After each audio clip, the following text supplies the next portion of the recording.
All right, so two special things this week. This is our tarot deck review of the tarot deck, the Prisma Visions Tarot, and I'm very excited.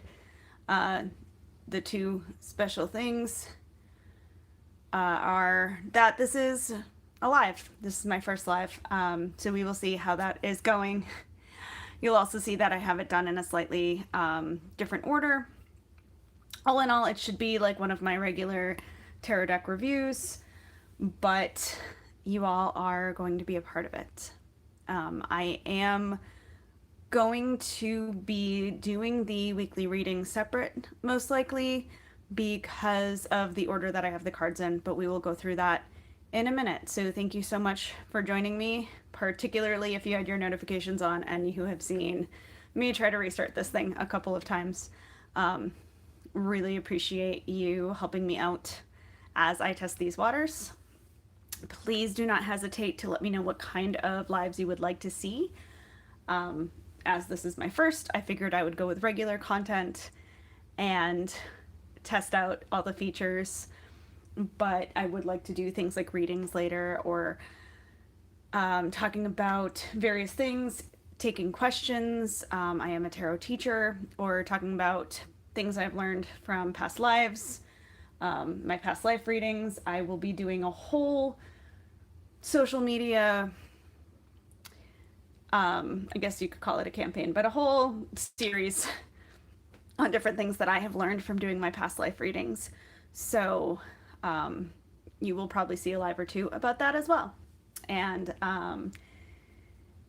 I will be inviting people, all my special people, to the next one, but again, I didn't know how long it would take me to get everything working. So thank you so much for being here with me, and let's get started.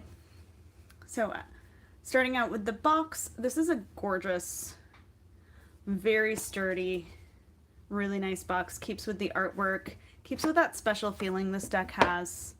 The guidebook is incredible. It has a page for every card, but it also has information about each suit to help you really understand what you're looking at.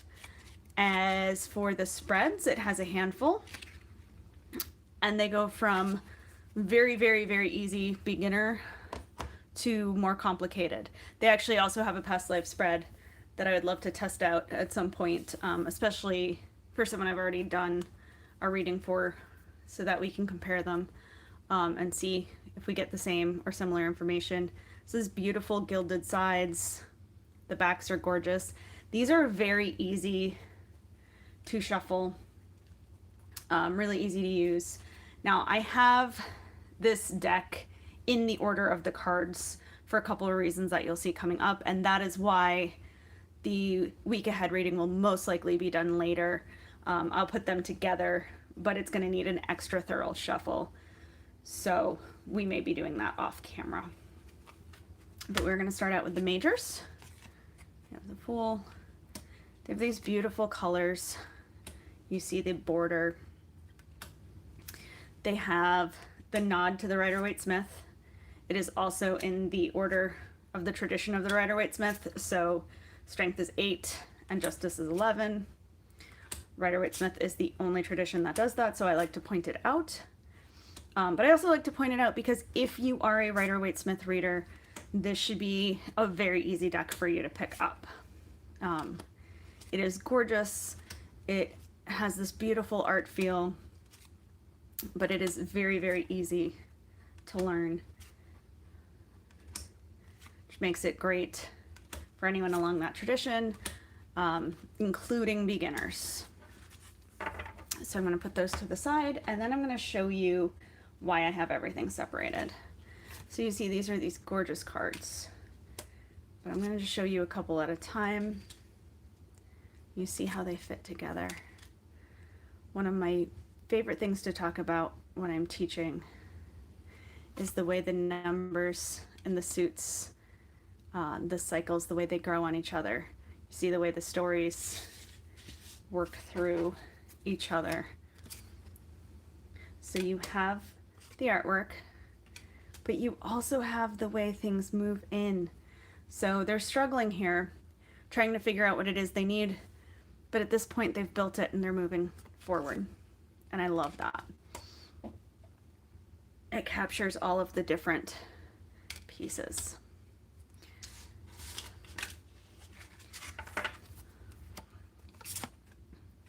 So it's just a really beautiful extra step that I really enjoy seeing.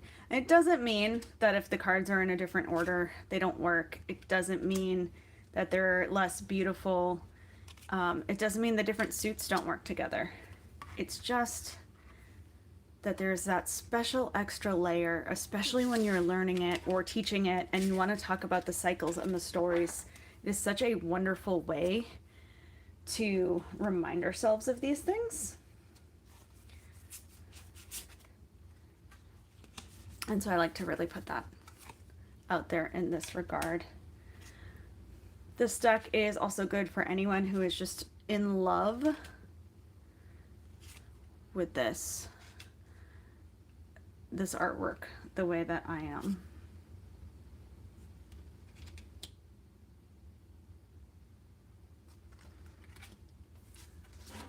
These and move to the next. But they're great for learning on. They're good for beginner all the way through professional. They can be really special if you are a professional because there's so much that you can point out to the person in front of you, but you can also get used to the idea, or you can also, it's just, they're a little bit more special, which is nice when you're doing readings. So here we have this, the nostalgia going into the confusion, that cloud making it hard for people to walk away at the 8, but then ultimately when they do, they are sitting at that bench, they have that moment of happiness, and then they meet each other. And it's just a beautiful way to show that story of the cups. And we have our page, our knight, our queen, and our king, and we see the magic they are making. Moving on to the swords. This is an indie deck. I have linked below the website so you can buy it directly from the illustrator. I got mine as a present because I am really just the most lucky person on the planet. And I've been lucky that people really appreciate and support what I do. On that note, thank you, of course, for liking, subscribing, turning on the notifications so you get my lives and new videos. But really, thank you all for having been on this journey with me. I started my channel a couple years ago, and it is really for me. I am a professional reader, but I also just really love talking about different decks and what I like about them and helping people find them, because I've found so many people get discouraged early just because they haven't found the right deck. And so this was really kind of a passion project for me that has helped me learn a lot of things and really grow with my business. And I just really appreciate that you all are here for this stage. So here we have the way the giving of the 6th turns into this planting and growth of the 7th. And we get the mastery, and then it blooms into something really gorgeous. As we approach the end of the cards, I would like to point out that while we seem to be at the end, there is the other reason I kept all the cards separate and put them in order for this. And that is, there are extras. So there's some really special cards that they put in as extras. They're put out like the major arcana with the border. And then this one you have twice. You have it with the cardstock in color from all of these, And then you have it again in the cardstock in color in the way we saw from the Major Arcana earlier. And so I love these. In most of my readings, I am not going to be using them because I do tend to stick to my traditions, but sometimes I will be playing with them and putting them in. First, I have to decide what they mean for me. So this is where I ask you all a question, and that is, what do these cards mean to you? I feel like things like Illumination, you know, it has kind of a wheel vibe, very much like cycles and change. But then we also have strawberries. Do we see these as abundance or sweetness? And I just really want to know what you all would see them as so we can sort of build up this practice. We have tiny elephants, the gift, the winged boar, and both reveries. Please let me know which one is your favorite, and please let me know how you would read them. I will be back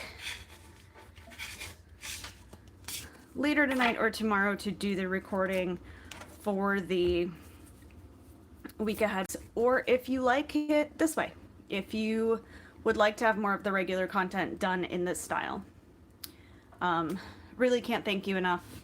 Have a wonderful night.